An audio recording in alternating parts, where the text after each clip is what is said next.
साथियों, आज की खबरों की शुरुआत जनाब कारी लुकमान महमूद कासिमी की तिलावत कलाम पाक से की जा रही है, जो माशाअल्लाह बदरुल उलूम गढ़ी दौलत और खादिम उलूम बागवाली के शोबा तजवीद के साबिक उस्ताद हैं और आजकल गुलबर्गा के दीनी इदारे में नाज़िम तालीमात हैं।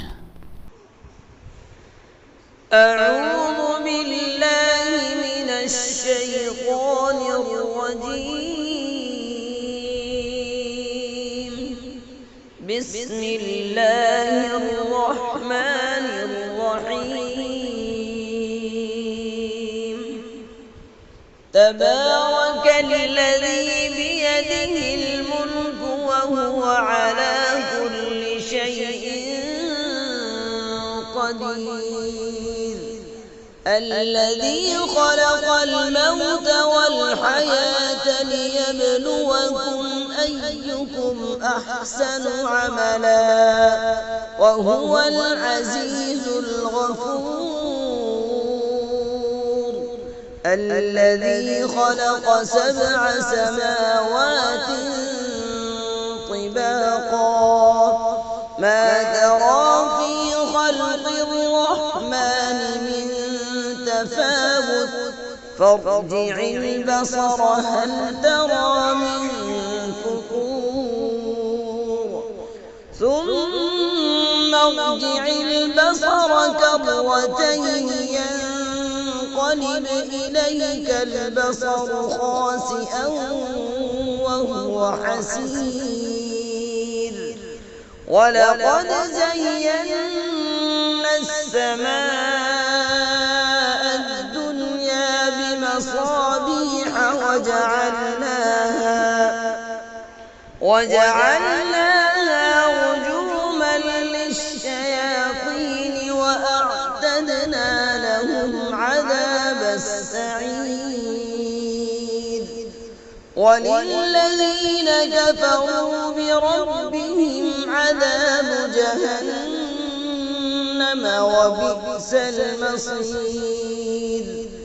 إذا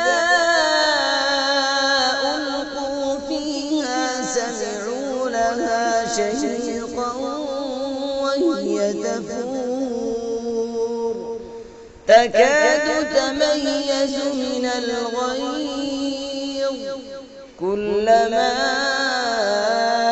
ألقي فيها فوج سألهم خزنتها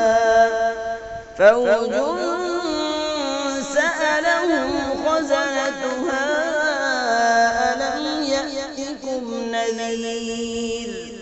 قالوا بلى قد جاءنا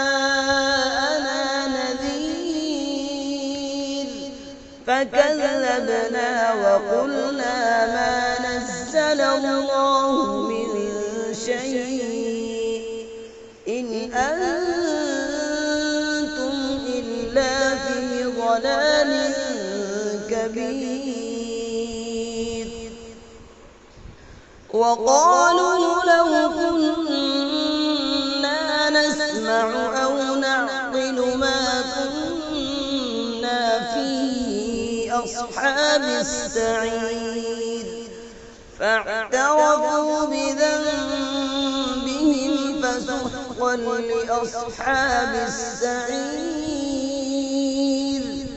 إن الذين يخشون ربهم بالغيب لهم مغفرة وأجر كبير۔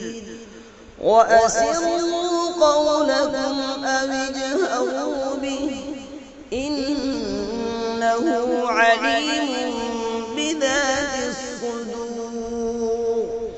ألا يعلم من خلق وهو اللطيف الخبير۔